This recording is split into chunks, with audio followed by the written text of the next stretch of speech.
प्रगति सूत्र हमारे सफलता का संपूर्ण दस्तावेज। नमस्कार साथियों, स्वागत है आपका मेरे चैनल पे। चलिए साथियों, तो बढ़ते हैं क्वेश्चन आंसर की तरफ। लेकिन उससे पहले मैं बता दूं कि क्वेश्चन आंसर 1 से लेकर 27 तक मैं डाल चुकी हूँ पार्ट 8 और 9 में। आप चाहे तो जाकर सुन सकते हैं। चलिए तो स्टार्ट करते हैं 28 से, यानी कि 28 से। चलिए क्वेश्चन 28 से। मैं जानता हूँ कि यह बहुत अच्छा है, पर मैं किसी को राजी नहीं कर सकता। जब मैंने इस बिजनेस को देखा था तो मुझे भी ऐसा ही लगा, लेकिन बाद में मेरे स्पॉन्सर ने मुझे बताया कि यह बिजनेस वास्तव में किसी को राजी करना, मक्खन लगाना या पटाने का काम नहीं है। यह बिजनेस तो जानकारी देने का बिजनेस है, रिकमेंड करने का बिजनेस है। और रिकमेंड तो हम जाने अनजाने में करते ही रहते हैं कि यह डॉक्टर अच्छा है, यह पिक्चर अच्छा है, यह स्कूल अच्छा है। ये तो आप अनजाने में कर ही रहे थे, फिर भी इसमें कौन सा अलग काम है? इसमें भी आप बेहतरीन और जिंदगी बदलने वाले ब्रांडेड प्रोडक्ट है और यह जिंदगी बदलने वाला बिजनेस है, यही तो बताना है। दूसरी बात यह है कि जिसके लिए ऐसा नहीं है, इसके लिए ऐसा नहीं है कि हमने कोई व्यक्ति विशेष को खुश करना है। बस यह अच्छा बिजनेस है। यह जानकारी कुछ लोगों से बांटनी भर है। जो लोग इच्छुक होंगे वे अपने आप सहमत हो जाएंगे।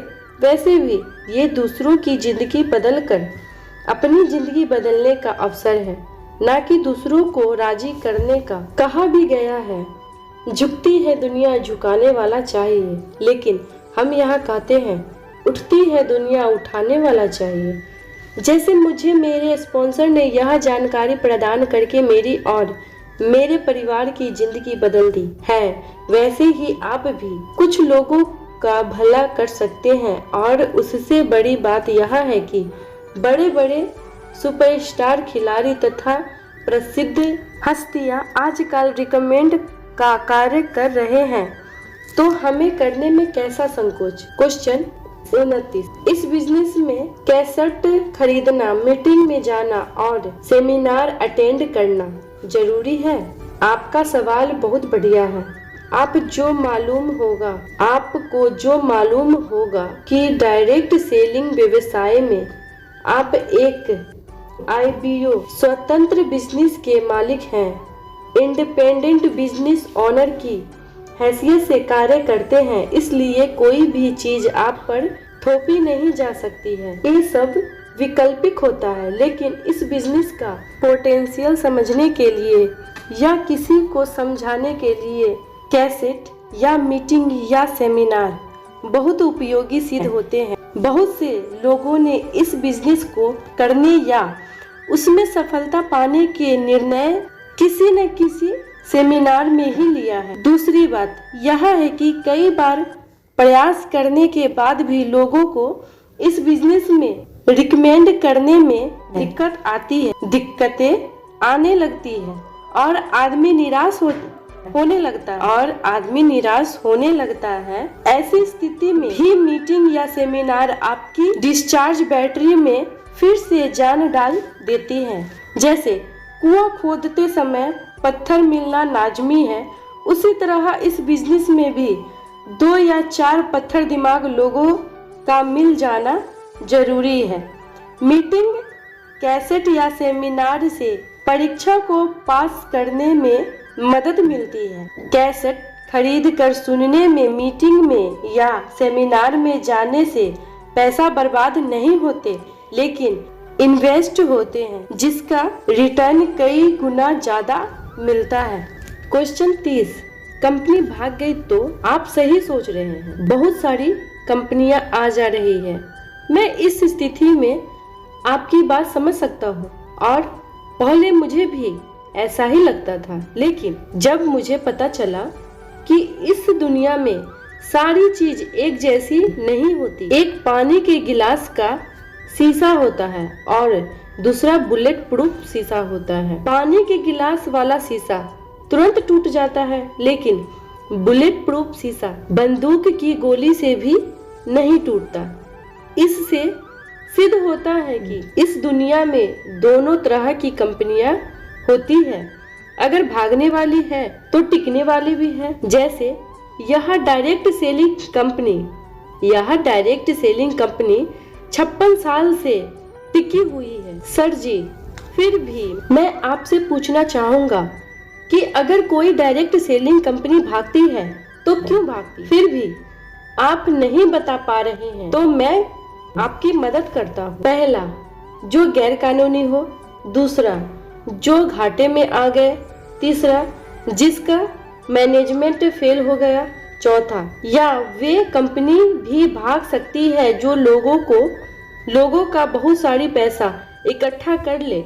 देखिए, ये डायरेक्ट सेलिंग कंपनी कानूनी तौर पर सही है, तभी तो 56 सालों से चल रही है। ये घाटे में नहीं जा सकती क्योंकि ये कोई उधारी का व्यापार नहीं करती। यह पहले पैसा लेती है और फिर बाद में प्रोडक्ट या पैकेज भेजती है, इसलिए इसका घाटे में रहने का कोई चांस ही नहीं है। पूरा इंटरनेट के माध्यम से व्यापार है, इसलिए मैनेजमेंट फेल होने का सवाल ही नहीं उठता। अब रही सवाल पैसा इकट्ठा करने की, यह कंपनी साप्ताहिक पे आउट देती है। इस प्रकार पैसा इकट्ठा होने का भी कोई संयोग नहीं है। वैसे सर, आज की तारीख में डायरेक्ट सेलिंग कंपनी दिन दुगुनी रात चौगुनी उन्नति कर रही है तथा वह भी कानूनी व नैतिकता के दायरे में रहकर। अगर आप इस कंपनी के डायरेक्टर होते और आपको करोड़ों रुपया सालाना आमदनी होती तो आप उस कंपनी को चलाना चाहेंगे या बंद करना चाहेंगे? चलाना चाहूँगा। बहुत बढ़िया। तो सर, आप बिल्कुल निश्चिंत रहिए, यह भी समझदार है, ये इस फायदे को लगातार लेते रहेंगे। सर, आप समझ सकते हैं। क्वेश्चन 31। फिर भी मैं जानना चाहूँगा कि आखिर भागने वाली बहुत सारी कंपनी है, जो भागती है वे कैसी होती है, उसकी क्या पहचान है? आपका सवाल बहुत बढ़िया है। पहले तो मैं भी यही सोचता था, सब कंपनी एक जैसी होती है, लेकिन इस सिस्टम में आकर पता चलता है कि मोटे तौर पर कोई भी 5% कंपनी होती है जो इस प्रकार है। पहला, वित्तीय कंपनी, जो कुछ ही समय में पैसे को डबल करने का वादा करती है, जैसे 3 साल या 4 साल में इत्यादि। सोचने वाली बात यह है कि इतने पैसे देश की सरकार का SBI बैंक 4 साल में डबल नहीं कर पाती, रिलायंस जैसी बड़ी कंपनी नहीं कर पाती, तो एक आम आदमी 3 या 4-5 साल में डबल कैसे कर पाएगी? शायद नहीं कर पाएगी, लेकिन जरूर भाग जाएगी। इसलिए इनकी पहचान ये होती है कि वे बैंक और पोस्ट ऑफिस की तुलना में जल्दी डबल करने का वादा करती है और जिसे पूरा करने का सवाल ही नहीं उठता। इससे बचकर रहने में ही भलाई है। दूसरा, मनी सर्कुलेशन स्कीम या चिट फंड या मनी पिरामिड स्कीम। इस प्रकार की कंपनियों पर सरकार की तरफ से प्रतिबद्ध होता है, जो 1978 के ACT के मुताबिक लागू है, लेकिन फिर भी लोग चोरी छिपे ऐसी स्कीम चलाते हैं तथा जब भी 2000 देकर मेंबर बन जाओ, इसके बाद आप भी 2000 वाले 4 मेंबर बना दो, आपको 1600 रुपये का चेक मिलेगा। इसकी खास पहचान यह है कि इसमें केवल पैसा घूमता है, यहाँ कोई भी प्रोडक्ट नहीं होता। ऐसी कंपनियों से बचने में भलाई है, क्योंकि 1978 के ACT के अनुसार इन पर प्रतिबंध होने की वजह से इनका भागना निश्चित होता है। तीसरा, कमर्शियल सामान बनाने वाली कंपनियां। ये कंपनी ऐसी होती है जो सामान बनाती है और पारंपरिक तरीके से बाजार में सामान बेचती है, जिसकी डिमांड और सप्लाई का कार्य चलता रहे तो ये चलती रहती है और नहीं चले तो मालिक इसको बंद कर देता है। लेकिन इस केस में आम आदमी का कोई नुकसान या फायदा नहीं होता। चौथा, डायरेक्ट सेलिंग कंपनी। ये कंपनी कुछ प्रोडक्ट बेचती है, वह भी नेटवर्क के माध्यम से। ये नेटवर्क के माध्यम से जो टीम बनाती है उस पर रेफरल कमीशन बांटती है। ये कानूनी तौर पर भी सही होता है। यहाँ पर सीधी सी बात है, काम करो तो पैसा मिलता है, बिक्री पर पैसा मिलती है, जो संभव भी है। लेकिन कुछ network company non working plan लेकर आती है जो कि संभव नहीं है कि बिना काम का पैसा कहाँ मिलता है। काम करके पैसा मिलने वाली कंपनी में कहीं भी कोई भी दिक्कत नहीं होती है, लेकिन इसके साथ कुछ उल्टा ही होता है। पहले और दूसरे नंबर की कंपनियों के मामले में वे लोगों को छोड़कर भागती थी, लेकिन डायरेक्ट सेलिंग कंपनी मामला कुछ उल्टा ही होता है कि लोग काम करना बंद कर देते हैं या कंपनी को छोड़कर चले जाते हैं और कंपनी बंद हो जाती है। लेकिन अगर डायरेक्ट सेलिंग में मजबूत लीडर्स है तो सेल्स आती रहती है और कंपनी हमेशा चलती रहती है। वैसे भी डायरेक्ट सेलिंग कंपनी का भागने का सवाल ही नहीं उठता, क्योंकि पैसे के बदले में सामान मिल ही जाता है। इसके अलावा भागने का सवाल ही नहीं उठता। उदाहरण के तौर पर आपने बाजार से एक पेन खरीदा और कुछ दिन बाद वह दुकान बंद हो जाती है, तो क्या हम यह कहते हैं कि फला दुकान हमारे पैसे लेकर भाग गया है? वैसे ही यह कंपनी आज की तारीख में डायरेक्ट सेलिंग के इतिहास का ब्रांड बन चुकी है। क्वेश्चन 32, यह बिजनेस नहीं चलता। हम कईयों को जानते हैं जो इसको छोड़ चुके हैं। सर, आप बिल्कुल सही बोल रहे हैं। मैं आपकी बात समझ सकता हूँ। पहले मैं भी यही सोचता था, लेकिन जब मुझे वास्तव में इसका पता चला तो पाया कि ऐसा नहीं है। यह आंकड़ों से जाहिर होता है कि लगभग 50% लोग इस बिजनेस को 3 महीनों के भीतर छोड़ देते हैं और उनमें से अधिकांश किसी से बात किए बिना ही इसे छोड़ देते हैं। आप ऐसे कईयों को जानते होंगे जो पीएमटी टेस्ट में फेल हो गए हैं। तो क्या पीएमटी बंद कर दी गई है या फिर मेडिकल कॉलेज में ताला लग गया है? डॉक्टर बनने के लिए आप किसके संपर्क में आएंगे? जो पीएमटी पास हो गया है या उसके जो पीएमटी फेल हो गया है? क्या आप ऐसे लोगों को नहीं जानेंगे जिन्होंने इस बिजनेस में सफलता पाई है? आप अपने बच्चों को किसके साथ देखना पसंद करेंगे? जो पढ़ने में होशियार है या जो फेल होता रहता है? आपके बगैर यह बिजनेस लगभग सभी राज्यों में चल रहा है और ये वर्षों तक चलता रहेगा। यह चुनौतीपूर्ण लेकिन सरल काम है जिसे सीख कर किया जा सकता है। आप जैसे बैकग्राउंड के लोग आज भी कर रहे हैं, इसलिए असफल लोगों से नहीं, सफल लोगों से शिक्षा ले। क्वेश्चन 33, हमारे बच्चे छोटे हैं। सर, बहुत बढ़िया। बच्चों के बारे में सोचना हमारी नैतिक व सामाजिक जिम्मेदारी है। आपके पास अपने बच्चों के भविष्य की क्या योजना है? वे किन तरह के खिलौने से खेलेंगे?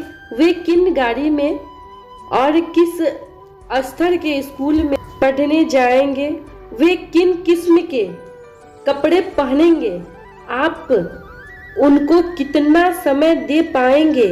अगर इन सवालों का जवाब देने में आपको पसीना आ सा रहा है तो आप ठीक दिशा में सोच रहे हैं कि आपको इनडायरेक्ट सेलिंग, इस डायरेक्ट सेलिंग को गंभीरतापूर्वक करना शुरू कर देना चाहिए। बच्चों को बिजनेस नहीं करने का बहाना बनाने के बजाय आप बच्चों को इस बिजनेस को करने का कारण बना सकते हैं और इसके सुखद भविष्य की नींव रख सकते हैं। आखिर माँ बाप बच्चों के लिए क्या नहीं कर सकते, और आप ये साधारण सा बिजनेस करने से डरते हैं जो इस बच्चों को हमेशा के लिए आराम देने वाला है। अगर आपके बच्चे छोटे हैं तो पति पत्नी में से एक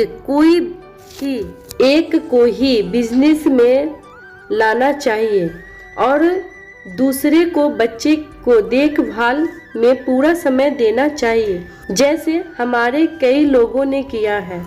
इसलिए भगवान ने बच्चे के लिए माँ और बाप दोनों को रखा है ताकि एक उसका लालन पालन करे, वह ख्याल रखे तथा दूसरा उसको सपनों की जिंदगी जीने में सक्षम बनाने के लिए लगातार आते रहने वाली आमदनी को पैदा कर सके।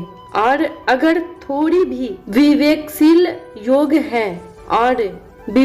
लोग हैं और आदर्श माता पिता है तो जरूर एक पैसिव आमदनी का बंदोबस्त करना चाहिए ताकि जीवन में कुछ भी चुनौती आए उसका जिंदगी में बच्चों के लालन पालन और भविष्य पर कुछ भी फर्क न पड़े।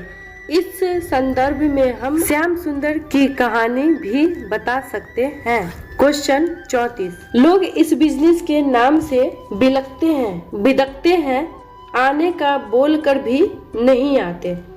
आप बिल्कुल सही बोल रहे हैं, मैं समझ सकता हूँ। मेरे साथ भी कई लोगों ने ऐसा ही किया था, लेकिन जब मुझे पता चला कि इस बिजनेस में 10-7-4-1 का फॉर्मूला काम करता है तो समझ आया 10 में से एक आदमी इस बिजनेस में आता है और वही काफी कुछ लोगों की नजर में उनकी स्वयं की छवि धुंधली होती है और उसका आत्मविश्वास बड़ा कमजोर होता है। यह वो लोग हैं जो संतोषी सदा सुखी की गोली खाकर बड़े हुए हैं और आत्मविश्वास की कमी के कारण किसी भी काम को हाथ में लेने से डरते हैं। आपको हर बिजनेस में ऐसे लोग मिल जाएंगे जो टाल मटोल करने की विश्वास करते हैं, टाल मटोल करने पर विश्वास करते हैं, पर ऐसे लोग के आने से भी कोई फायदा नहीं होता। ये अगर आ भी जाए तो छोड़कर भागने में ज्यादा वक्त नहीं लगाते। पैसे की गरीबी उतनी दुखदाई नहीं होती जितनी प्रगति के लिए अनुकूलता की कमी। जो आदमी दुर्दशा से संतुष्ट है उसके लिए सुखद अवसर कहाँ से, कैसे और क्यों कर जाएगा। इसलिए हमसे जो बिदकते हैं उनकी चिंता नहीं करनी है।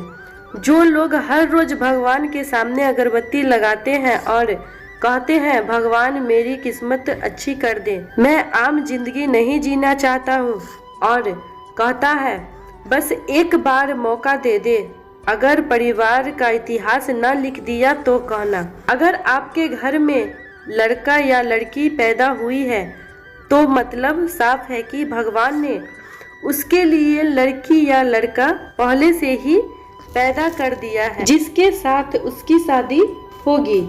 आपका काम तो उनको खोज निकालना है। अगर आपको भगवान ने यह बिजनेस दे दिया है तो भी मतलब साफ है कि भगवान ने वो लोग पहले से ही भेज दिया है जो आपको आपका बिजनेस में सहयोग करेंगे। आपकी जिम्मेदारी तो सिर्फ इतनी सी है कि आप बस उन लोगों को खोज निकाले। ऐसे लोग जो बोलकर भी नहीं आते वो आपकी खोज का हिस्सा नहीं है। उन लोगों की परवाह करके अपने भविष्य, अपने भविष्य खतरे में क्यों डालते हैं? क्वेश्चन 35, ये बड़ा कठिन काम है, सफलता की संभावना बहुत कम है। यह प्रारंभ में ही स्पष्ट किया गया है कि डायरेक्ट सेलिंग सरल है पर आसान नहीं है। IAS, IPS, cast accountant, CA, CS आदि में सफल होने वाले का प्रतिशत 5 से 7% ही रहता है। कष्ट और कठिनाइयाँ का व्यवधान उन्नति की हर दिशा में मौजूद रहता है। ऐसी एक भी सफलता नहीं है जो कठिनाइयों से संघर्ष किए बिना ही प्राप्त हो जाती है।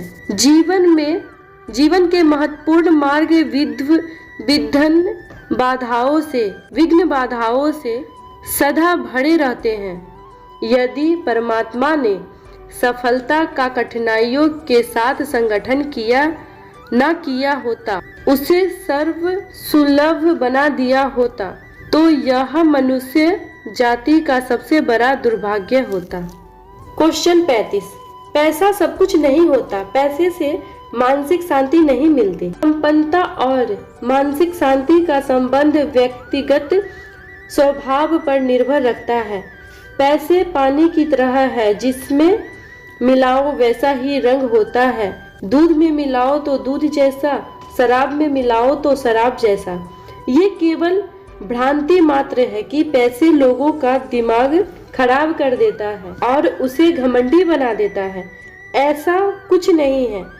पैसे आने पर आप में एक ऐसी चीज है जो मनुष्य को उनकी प्रवृत्ति के अनुसार कार्य करने की क्षमता बढ़ाता है। अगर अच्छी प्रवृत्ति है तो वह और अच्छा बन जाता है और अगर बुरी प्रवृत्ति है तो और बुरा बन जाता है। दूसरी बात यह, बहुत सारे गरीब लोगों को भी मानसिक शांति प्राप्त करने के लिए धन्ना सेट होना जरूरी नहीं है, लेकिन पैसे की कमी के कारण आप ऐसे तत्व से वंचित रह जाते हैं जो जीवन में रंगीन बनाने हैं। पैसे से खुशी नहीं खरीदी जा सकती, लेकिन असुविधाएं जरूर कम की जा सकती है।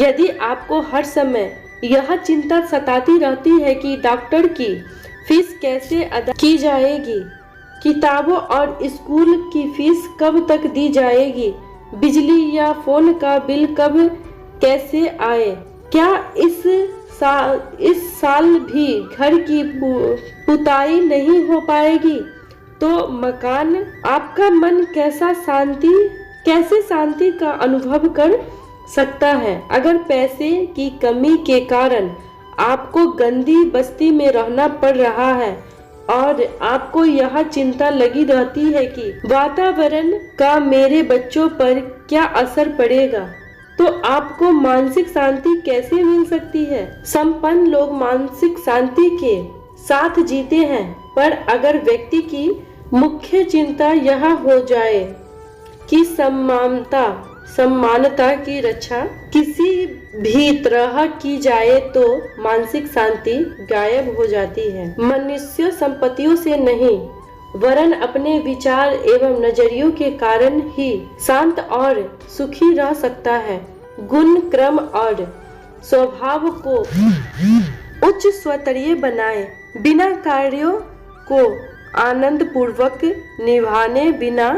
निभाए बिना प्रचुर संपत्ति प्राप्त कर लेने पर भी चैन से नहीं रहा जा सकता। व्यक्ति की अंत चेतना अगर निकृष्ट स्तर की बनी रहे तो कुबेर जैसा धन और इंद्र जैसा वैभव होते हुए भी उसे संतोष एवं विमोच की ज्वाला से बचते रहना होगा। दरिद्रता या संपन्नता इससे तय नहीं होती कि किसी व्यक्ति के पास क्या है, बल्कि इससे तय होती है कि वह क्या है। यह बिजनेस आपको कितना धन देगा यह तय नहीं है, पर यह तय है कि इसकी दिशा से आपको हृदय की हृदय की विशालता का आभास आपको हो जाएगा। इसका एजुकेशन सिस्टम बहुत शानदार होता है। यह बिजनेस आपके व्यक्तित्व को निखारेगा और आपकी विचार को सकारात्मक और प्रगतिशील बनाएगा। इस बिजनेस रत्ती भर संदेह नहीं करना चाहिए, बिल्कुल नीरस एवं उपेक्षित हो जाती है जो वस्तु जिनकी कठिनाइयां से और जितना खर्च करके मिलती है वह उनकी ही आनंददायक होती है। प्रतिभा किसी पर आसमान से नहीं उतरती, वह अंदर से ही जागती है। उसे जगाने के लिए केवल मनुष्य होना ही पर्याप्त है। वह अन्य कोई प्रतिबंध नहीं मानती। वह सर्व गुणों को छोड़कर रैदास और करीब का वर्ण करती है। तो कभी सिद्धार्थ और महावीर जैसे राजकुमारों पर भी विराज होती है। बलवानों सुंदरों को छोड़कर गांधी जैसे कमजोर शरीर और चाणक्य जैसे कुरूपों को वह प्राप्त होती है। उनके अनुसरण में जो आ जाता है वह बिना किसी भेदभाव के उनका वर्ण कर लेती है। और अब यह कठिन काम है, इसलिए तो इसे करना है, वरना आप अपने बच्चों को ICWA मेडिसिन या इंजीनियर कॉलेज में जाने के नाम से डरा क्यों देते हैं? किसी ने क्या खूब कहा है, अगर आसमां को जिद है बिजलियां यहाँ गिराने की, तो हमें भी जिद है आसिया यही बनाने की।